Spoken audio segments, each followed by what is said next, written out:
Welcome back to The Fever, everyone, and for something new going on this season. Much like our season preview at the Avalanche-Journal, technology has changed things a little bit, and the days of looking at plays on a blackboard are long gone. So our George Watson decided to go over to Coronado High School and visit with Coach Butch Henderson and learn a little bit about that Mustangs offense. So here's our first film session.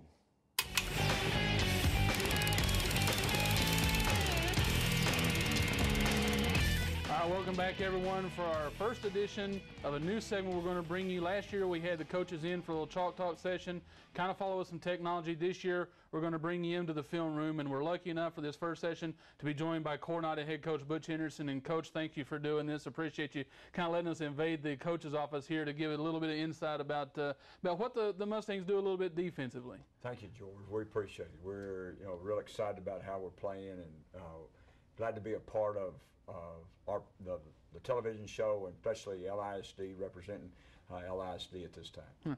Well, talk about you guys faced Franklin on Friday night, a 22-19 win. A bit of a low-scoring game, a game you guys had to come back, but a game you guys really had to kind of hold in there defensively. And you're gracious enough to pull a few defensive clips out of here, Coach.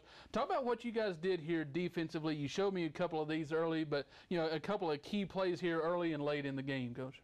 As we're playing, George, our defense really held us in there all the way through. Defense played well. Offensively, we were not, we would do something good and have a penalty. We'd do something to stall a drive and hold out. But defensively played well all the way through. Here early in the ball game, we've got a shot whenever they're trying to run what's called the outside zone, trying to bring the ball to the outside. You see Dominic Wilburn playing off the tackles block on the outside edge.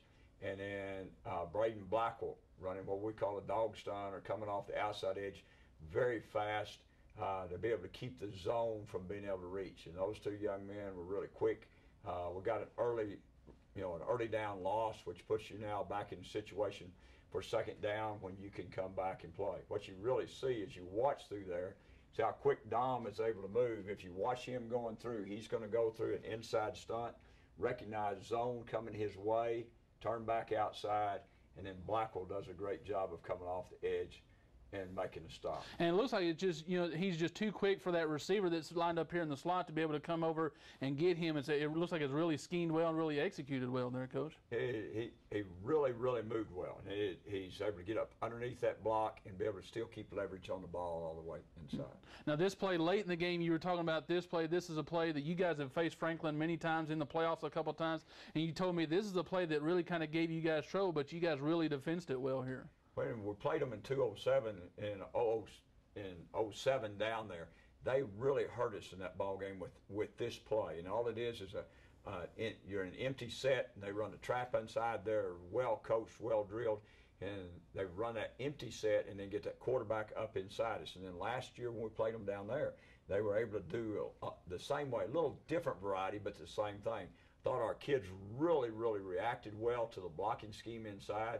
If you watch inside, you see the right defensive tackle, Jay Beller, comes in and squeezes the play. The center's blocking backside on him, and rather than run around the block, he pulls the block through, able to fall back inside. And then the big playmaker in this play right here is the outside linebacker over here coming inside is Casey Grantham.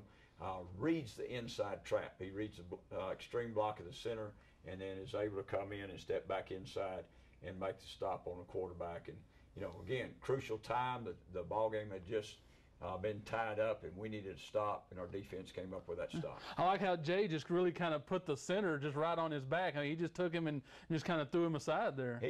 All Jay really did was just take that center and pull him right on through, and said, no, I'm going to close that trap down. Yeah. Well, it's a good defensive start for the Mustangs, a good start for the Mustangs overall, winning 22-19. Got Amarillo this week, Coach. I know a big game for you guys. Talk about, the defensive challenges maybe that Amarillo faces. They scored 56 points against Randall last week. They're, of course, well-coached, well-drilled football team. Offensively, they're in what people call the pistol now, which is spread offense with a pistol sitting in the back.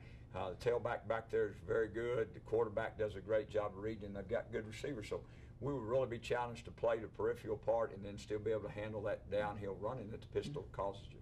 Well, I'll tell you what, if the defense plays like it did against Franklin on Friday night, Coronado should have no problem. Coach, appreciate you helping us out with this week's film session. We appreciate it.